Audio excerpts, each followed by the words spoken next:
What's up, everyone, and welcome back to ravendef. So I'm back. It's been a while since I put out a video, but I've been super busy with the cardquestshark, but it's done. So today I thought I'd hop on and go over my last couple of months of COMC sales just to show you that I've still been active on COMC. I'm going to give you a little bit of a demo of how cardquestshark works, and I'm even going to show a little bit of preview of version 2 that I've started coding. So stay tuned.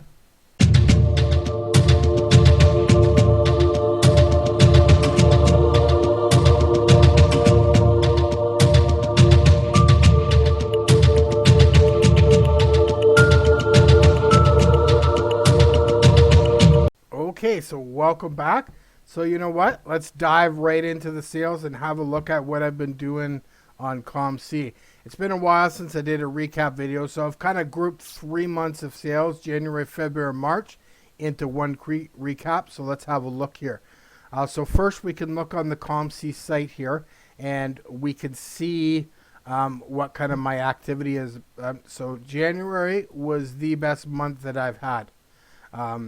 In amount of sales and in total of sales. So the playoffs rocked. I had a lot of stuff, as I said in my earlier videos, and some in this November, December, maybe even October. I'm stocking up for the playoffs because that's the prime time.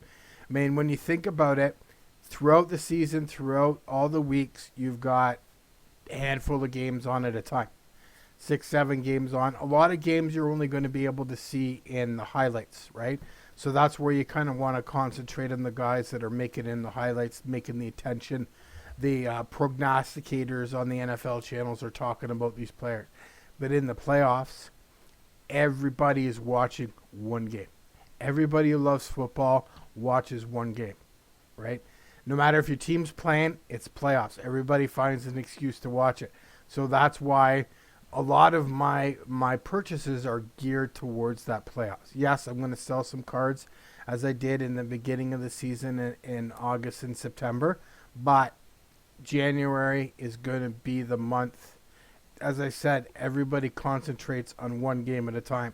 So you get a guy like Gabe Davis goes off in one of those playoff games and his cards go nuts. So let's have a look at the details, as we always do on this channel. We'll look at the Excel sheet here. So I've broken down kind of the last 3 months, and also have a look at where I'm sitting now for the beginning of the year, what my card inventory is like, stuff like that. So for January, I purchased the total cards I sold. I purchased for $99. I sold. And this is COMC credit for $219.62 for a total ROI of 121. You can see the numbers for February and March. So my overall for the last 3 months, for January, February, March, the purchase price for the cards I sold were $183.73, and the resale value of them was $420.30. for a 129% ROI. So that's good. I always love to see over that 100%. That means I'm doubling my money plus on all the cards I'm selling, which is my goal. All right, so we got down here, this is the profit, the total profit that I made from the sales in the month, and this is how much new cards I purchased. So out of that $236 of it was from profits from my COMC sales, and the remainder was balance that I put on COMC to spend to buy cards. I actually haven't put anything on probably close to the beginning of March. I've been kind of riding out a lot of my sales, being patient on stuff, waiting till I get more sales build up, and then buying things. I've been looking at getting into a few bigger cards, things like that here and there. So I'm trying to pick my opportunities right now. I've got the list of guys that I want to target, but really what I'm doing right now is I'm just trying to diversify those targets, get some color versions of them, maybe some autos, some serial numbered stuff, things like that. So if we look at the current state of my card inventory, So on COMC right now, I have in my inventory 2,137 cards. Out of those 2,100, 1,000 are for sale. 274 are my PC cards that I need to send home, and 884 of them are not for sale right now. If you're not on COMC and you wear any card that you sell over 75 cents that is for sale is susceptible to a 1 cent storage fee per month. So with my inventory, I usually pay about $5 or $6. But what I'll do at the end of the month, if there's cards that I'm pretty sure are not going to sell over the next couple of days, and they're over 75 cents or 74 cents and over, I will take them off for sale, and then that way when they recalculate the monthly storage cost, I pay a little bit less, so it takes away a little bit out of my, takes less of my profits away. So right now I do have a bunch of cards that are sitting out for sale, and I'll gradually put them out as the players that are on them are needed. Most of the stuff I've taken down are stuff that I don't think are going to be stuff that's going to go until September of next year, or it's stuff that's got buried back on page 3 or page 4 that's going to take a ton of sales to get through. So I just took it off sale now, so I saved the storage fee and I'll resell it at some point. So the total for price that I have for my cards for sale right now on COMC is $2,401.57.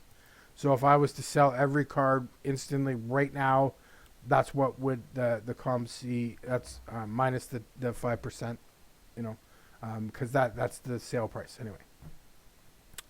So now we go over to Star Stock. I am still on Star Stock. I've stopped my offers and I've stopped putting money on them, not because I'm necessarily worried about my cards, but as you can see, I built over 1,200 cards, so that's going to cost a little chunk of change and some time to get those off the site, which is the whole goal now for Star Stock, is to get stuff off the site. Right, we don't. The market. It's turned into a Beckett marketplace where you're just going to have a chance to get some discounted stuff. But as for the fluidity of the market, it's not going to be. There's no marketplace there like you see on COMC or eBay kind of thing right now. I mean, technically there is, but nobody's. It's not an as active marketplace. So anyway. My next step with those is to start pulling some of those cards off. Money that I'm going to put towards, buying new cards. I'm going to use to get those cards sent home so I can throw them into eBay lots and with all the fees that I'm going to pay, I may lose a little bit of profit on some of these lots, but I think I should be able to group them enough together so that it's a little bit higher. The fees that I'm selling myself are a little bit higher than I would pay to keep them in the U.S. But I think with the lots, I think I can work some stuff out. Plus, having the cards in my hand, we do have a card show here in Canada every month. It's now back up and going. It is up and going again now that some of the COVID regulations have lifted. And that's another reason, too, why I didn't do this. I tended to do this at the beginning of April, but my family got hit with COVID. So that knocked us out of shape for a couple of weeks there. Just, still actually recovering a little bit from it. But anyway, we're feeling a lot better, but that kind of delayed this video a little bit longer. So anyway, so to get back into it, I'm not putting any more offers in on Star Stock cards. I'm gonna get my cards off first, then I'll start going back to the offers there. But I mean, I went from 100 cards, in like 3 or 4 months. I've been able to probably purchase over 1,000 cards at just dirt cheap prices. Some of the guys maybe not as relevant as they were when I originally put the offers in. So some of the cards may be hit and miss, but regardless, I got them super cheap. So if they are players that I'm not going to be able to sell, it's not going to be too big of a hit to my wallet. But what I may end up doing is keeping guys that I don't think I'm going to be able to sell anymore. I'll just keep them on Star Stock until Star Stock either folds or I decide to bring them home. Maybe the players become relevant again, and I'll decide to bring them home. But I kind of play that by ear. So as I always do, I kind of broke down each month separately there, so we could have a look. It's just come to my attention though that you can't see the complete. You're missing a little bit of the screen here. Let me slide her up a little bit. I wanted to show this here. Sorry about that. Usually I do this but you know what? We're right in the middle of it. Let's do it. Not the end of the world there. Okay, I'm going to move me out of the way though a little bit so we can see. It's going to be hard to, I'm not going to be placed very well in here. So anyway, so we'll look at the stats. So I've highlighted a few of the scenarios here. So for the, again, January month, the overall was 121% here. I've tagged a few sales that were over 300% ROI, like this Sean Mannion blue refractor that I sold. I bought it for 75 cents, sold it for $3.79. I've also highlighted a few of the losses that I took, if I took any losses there. This one's another 300%, which was a Keyshawn Vaughn. I bought for 18 cents and sold it for 81. This one particular loss was a Jimmy Garoppolo. I bought, this was like one of the very first cards that I purchased. I wasn't familiar with the set, so it was cheap. I saw it was a Jimmy G Bowman. Then I realized kind of why it was cheap, and so I was just kind of happy just to be able to sell it and get rid of it, kind of just get it out of my inventory. Well, the rest of the stuff is pretty basic, small end stuff. $1 here, $1 to $2, 50 cents to $1. A few bigger amounts here and there. Had another one that was actually, this was ended up for somebody who gets stuff shipped from eBay to COMC like myself. Card fillers are a pain in the butt because usually people will throw a couple just base crap veteran cards in there. And because I pay a fee per card to load them on COMC, that could end up costing me money for cards that, it could be a 10-cent card I'm going to end up paying $1 for. So I bought a lot on eBay, or I bought a card on eBay, and the guy ended up sending me 4 UFC Prism cards. So COMC tries to do their best to whittle out filler stuff like that, but for whatever reason they kept these Prism cards, so I ended up paying $1 to put them in. But there was a couple of them that I actually sold and made some money on, so I guess I can't be mad at that. But there's also been a couple instances where they've sent a 20-cent card and I've had to pay $1 to load it onto COMC because I didn't get to COMC in time to tell them enough to, hey, don't load those cards on. So COMC kind of puts it on us as a user to tell the person sending the cards not to send any extra filler cards. Anyway, doesn't always work, but in this case, it cost me $1. I didn't buy the card; it was sent for free. It cost me $1 to load it on, and I sold it for $4.27. So, turned out good in the end, I guess. And I got a couple of grouped in here that were over the 300%. So a Mosaic Anthony Gibson I bought for 35 cents and then sold for $2. A Kyle Trask, the rookies I bought for 45 cents, sold for $1.90. And then a portrait that I bought for $1.70 and flipped for $9.50. This was about when the time when Tom Brady announced his retirement there, so I got a little bit of benefit from was able to make a few Trask sales. And those who know me know that I'm high on Kyle Trask. I've been buying a lot of them. So, okay, so we'll go into February. February, same type of deal. This was a little bit better, although the money was a little bit less. The percentage was a little bit higher at 183% return. And you see there's quite a few more of green than the other month. So again, this was at Tom Brady's retirement. I bought all these and sold them for $4 or $5. So again, this is what I'm saying. I don't necessarily need this base Donruss card to be worth $50 to make money. All I need to do is do exactly this. I bought it for $1. I resold it for $4 or $5. That's perfect for me. That's what I need. I had a couple more here, which are blocking my. Let me block myself here. Bring them down. So I had a base Donruss T. Higgins rated rookie. I bought it for 50 cents, sold it for $3. I bought a Patrick Willis Topps. I bought it for 40 cents. I resold it for $2.13. Another one here, another Kyle Trask there, bought for 91 cents, sold for $3.77. Another 300% buff, above 300%. So no negatives that month. So I didn't take a loss on any cards that month. I didn't hit my 100% on every one, and most of these are going to be offers that come through,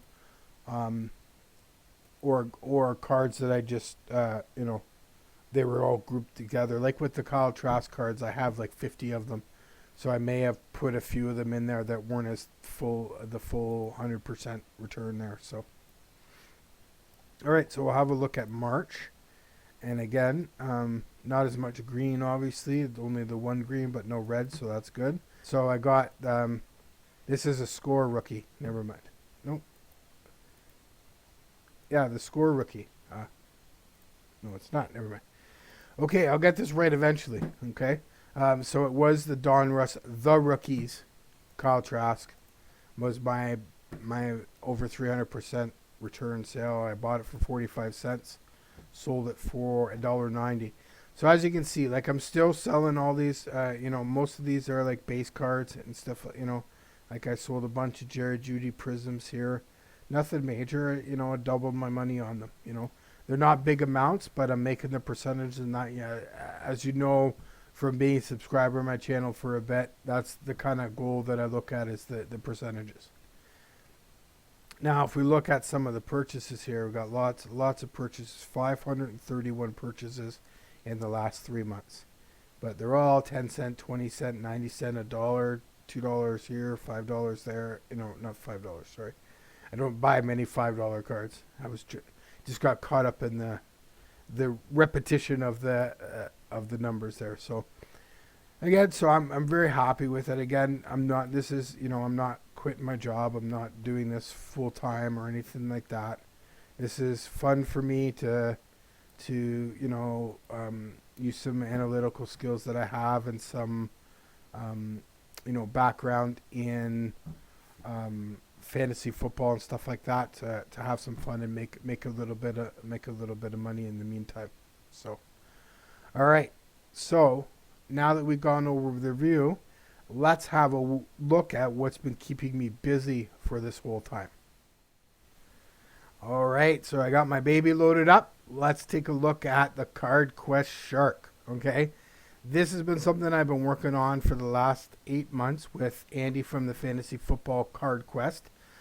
We've incorporated all the analytics that he's talked about on his channel for the last year, all the fantasy analytics that we both use to research our rookie card investments are all incorporated in this tool, along with the pricing data that you see in the traditional hobby tools. So first we're going to load up. We have to load a position because we're always going to compare players of same positions because it's hard to cross over the positions a little bit because they do different things and have different responsibilities on the field. But we'll pick the quarterbacks to start off with because they're the hobby kings for football. So one of the big things here is, it just shows the basic data, their draft year, the team, their position. We've also got a link here that links to their eBay screen. as we update, we'll provide more specific links, but right now it just links to a search on or an eBay link for Aaron Rodgers rookie cards, so it's not very selective, and we will get better as we go ahead further, kind of thing with them. But for right now, that's the link that we got there. So we got all these different stats. I'm not going to go into all the stats. If you want to learn all the particulars about the stats, I will be using it in some upcoming videos. But if you want to see what all the stats are, you can sign up at the Patreon, come in and watch the tutorial video. I'll go over all what stats we use to get the quest score and on all these athletic metrics and the projections and things like that. I go through it all in the tutorial right in the Discord. So we're not really, I'm just giving you kind of like a quick demo here of it, not really going into the nuts and bolts of it. But one other thing I'm not sure if I've shown on the channel yet, but we've got the pricing set up and running. So right now it's going out for these two columns here every 6 hours, and for COMC it's getting the data every 2 hours. So these are up-to-date prices. Now with this data, we are pulling it off an alternate source. This is not our own raw data that we're displaying. That will change as we get more access to data. As I've said in other videos, you got to kind of go through eBay approval process to get access to their sales and things like that. So we've got some stuff in the works, but this is what we have now. So this is the estimated market value. Again, something I've pulled off another source on the internet. This is the average eBay sales for the last 30 sales. We've also got the COMC quantity. So this will go out and update every 2 hours and tell me the current quantity for sale on COMC, and of course the price, the current price. So this will allow you to compare players with different stats and where rookie card values. As I said, I'm not sure if it's going to show. Hopefully it'll show up, but there we go. Okay, so now we've added a pop-up window that will show the COMC price and the same information that you see, but it shows that for the 4 major brands that we're tracking right now, Prism, Optic, Chrome, Optic, and Topps Chrome, Select Field Level, Donruss Topps, and we do have some more Select, but this is what appears. So this is the same data that you would see on that screen. Yes, because I've got Prism pulled up here. That's why I was a little confused. I'm like, I don't see these numbers there. Aaron Rodgers doesn't have any Prism, so it's not gonna. So if I was to go here and pull the Topps Chrome and then click on Aaron Rodgers, we're gonna see the same data that we see here for the Topps Chrome on that. This just gives you a overall look at the player. So if we look at somebody who's got, okay, so Dak Prescott has got all 4 of those cards. So now you could come and you can now compare the 4 versions of the cards we have to compare right now. The list we'll add graded cards in, we'll add parallels, all that stuff in later. This is just what we have for right now, and we'll just continue to build up the database. Okay, and again, you can access the links. This will, instead of having, we'll go back and look here. As I said, if there's no link here, that means that player, so Aaron Rodgers doesn't have a Prism card, but Baker Mayfield does. So we can now click on that link, and that'll actually take us right directly to the Baker Mayfield page where the card is listed. So that's an excellent feature that we wanted to add into the tool. So I'll close that up. And so yeah, that's pretty much it. And again, as I said, we got all the statistics over here that we can go through, and the quest score, which factors in the rankings. And I go over that all in the tutorial video, which is which will be available to the only people that have access to the tool, which is again through our Patreon. And I'll leave that in the description as well. I did flash it up earlier on the screen, but I'll leave it in the description as well. So that's kind of a little quick look at what we're doing with the tool and stuff like that, where it's gone, what's my 8 months working on it, what's it kind of accumulated to. But the good news is I've actually already started on version 2. this was really only kind of a proof of concept version. The platform that we're using is very has limits. We're not paying for the servers and things like that, so there are limits how many people can connect at once and things like that. So this was just a kind of a proof of concept that we wanted to get the functionality, what we're offering in the tool available to people, but without having to pay for the platform and things like that.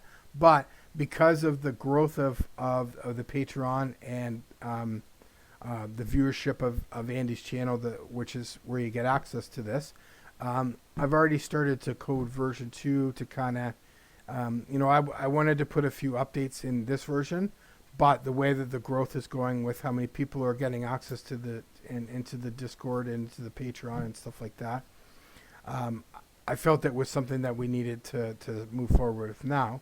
So we actually have, this is the new version, and I'll move my face out of the way a little bit here.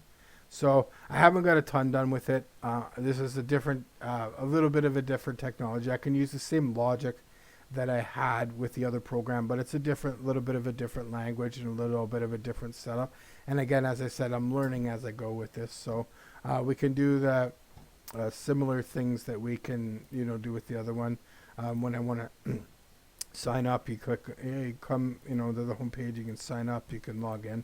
So I've already obviously got an account set up, so I can I've got the login set up. If I can remember my password. So we got, and as I said, it looks kind of similar to the other one there. I've got a few of the buttons coded to pull data. Now we're working with a database rather than working with the sheets and things like that from AppScript. So it's a little bit more stable. It's I'm able to look things up rather than having to just grab information. So that's it. That's pretty much what I've been working on. Why I haven't put a video out in almost 90 days there. So, but again, I just wanted to hop on it and do a little bit of a recap of how I've been doing on COMC over the last couple months, and I wanted to just show you why I pretty much haven't been doing the videos. So if you made it this far, appreciate it. Thanks for your support. If you're not subscribed already, make sure you hit that subscribe button. Make sure you hit that like icon so we let YouTube know you like this kind of content. And until next time, everyone stay safe.